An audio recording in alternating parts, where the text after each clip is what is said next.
Hi, I'm Clare, Product Manager for Mitel's Contact Center portfolio, and today I wanted to talk to you about some of the technical mistakes that businesses make when they're mapping out a new contact center implementation or building out their customer experience strategy. We'll start by talking about some of the customer touchpoint mistakes that businesses often make.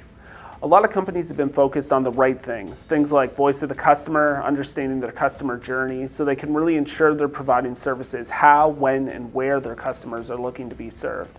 And this has led in a rise in digital contact center capabilities around the world and helped move digital or multimedia contact center capabilities from being a marketing buzzword to really being recognized as a true value and differentiator within the customer experience market. I've really recognized this from a lot of my travels this year to different contact center customers of ours and different customer experience events, where it was really noticeable that you can see a rise in interest in things like chatbots and artificial intelligence. So companies are now seeing the value of things like email, web chat, SMS, and social media interactions, and are now looking to more next generational capabilities like chatbots, for example. So the good news is companies are doing the right thing. They're looking at their customer journey mapping, they're differentiating via self-service and digital media, and they're looking to emerging technologies. But the issue is a lot of companies are still looking at their digital media contact center capabilities from a really narrow point of view. So let me expand on that a little bit.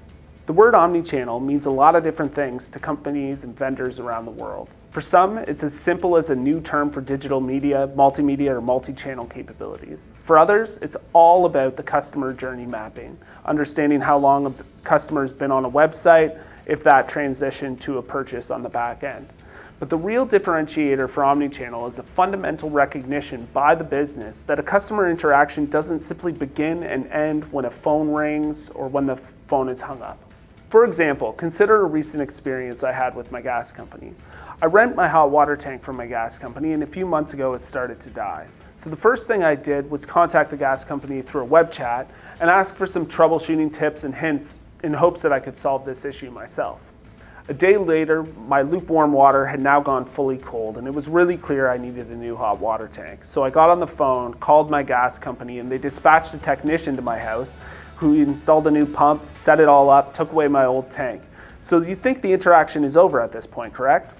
Well, no, not at all. 2 days later, I actually got a follow-up self-service survey from the company to make sure that I was happy with their service and that everything was working properly. In this omnichannel example, my experience didn't start and end with a web chat. It started with a web chat, transitioned to a phone call, ended with an outbound self-survey. This complete holistic view of end-to-end customer interaction is the definition of omnichannel, and all too often businesses get really caught up in trying to measure and manage the small, minute interactions like the phone call, like the web chat.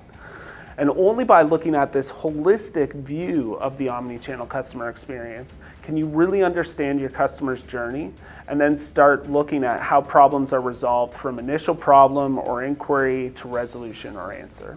So as businesses are looking to meet these needs, they really need to ensure they don't mistake their omnichannel capabilities with simply digital media capabilities.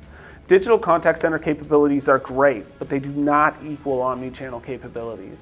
Omnichannel capabilities, on the other hand, are made up of smaller voice and digital interactions. Stay tuned for the next video that will look more at some of the technical mistakes businesses can make when they're deploying a new customer experience strategy.